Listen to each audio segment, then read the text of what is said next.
हम लोग 100 के आसपास की सीटें हम लोग बहुत आराम से जीत रहे हैं।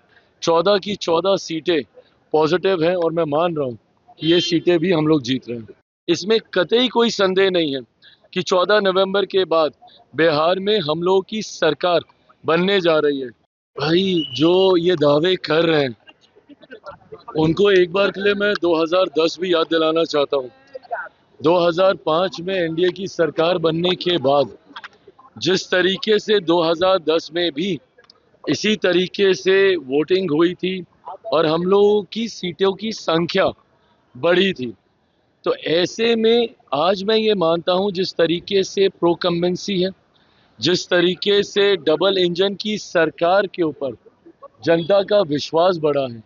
पिछले एक साल से मेरे प्रधानमंत्री जी ने जो निरंतरता में बिहार आकर बिहार और बिहारियों के लिए योजनाओं को समर्पित करने का काम किया, इसने विश्वास बढ़ाया है हमारी डबल इंजन की सरकार के ऊपर। और मैं ये मानता हूं कि ये जो मत प्रतिशत बढ़ा है ये उसी विश्वास की वजह से बढ़ा है। और बहरहाल अब ज़्यादा दिन बचे नहीं है, 14 तारीख को तो परिणाम आ ही जाएंगे। बट जो फीडबैक हम लोग के पास आ रहा है, जितने सर्वेस, जितने रुझान हम लोग के पास आए हैं, इस बात में हम लोग को कतई कोई संदेह नहीं है कि आउट ऑफ 121 सीट्स हम लोग 100 के आसपास की सीटें हम लोग बहुत आराम से जीत रहे हैं।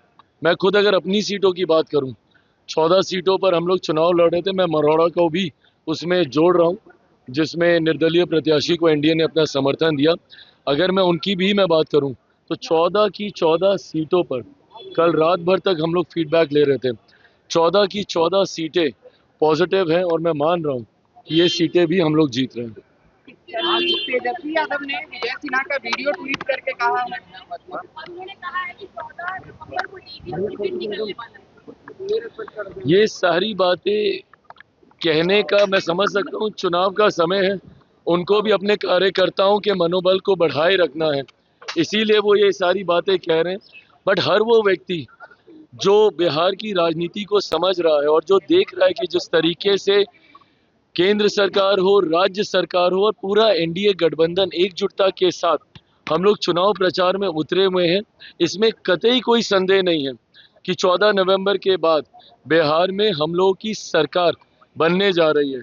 और जिन लोगों को वापस से ईवीएम का जिन निकलते हुए समझ में आया, तो ये तो वही लोग हैं ना जो अभी तक ईवीएम को गाली दे रहे थे। अब इन लोगों को एक नया बहाना मिल गया है एसआईआर का लेके, और वोट चोरी बोलकर ये अब नए बहाने के ऊपर ही आ गए। बट अभी कुछ समय पहले तक तो इनको ईवीएम का जिन इन्हीं को खाने के लिए निकलता था, इनको लगता था कि उसमें धांधली हो रही है। बहरहाल ईवीएम से जिन निकलेगा जरूर 14 तारीख को, बट वो एनडीए की मजबूत सरकार बनाने के लिए निकलेगा।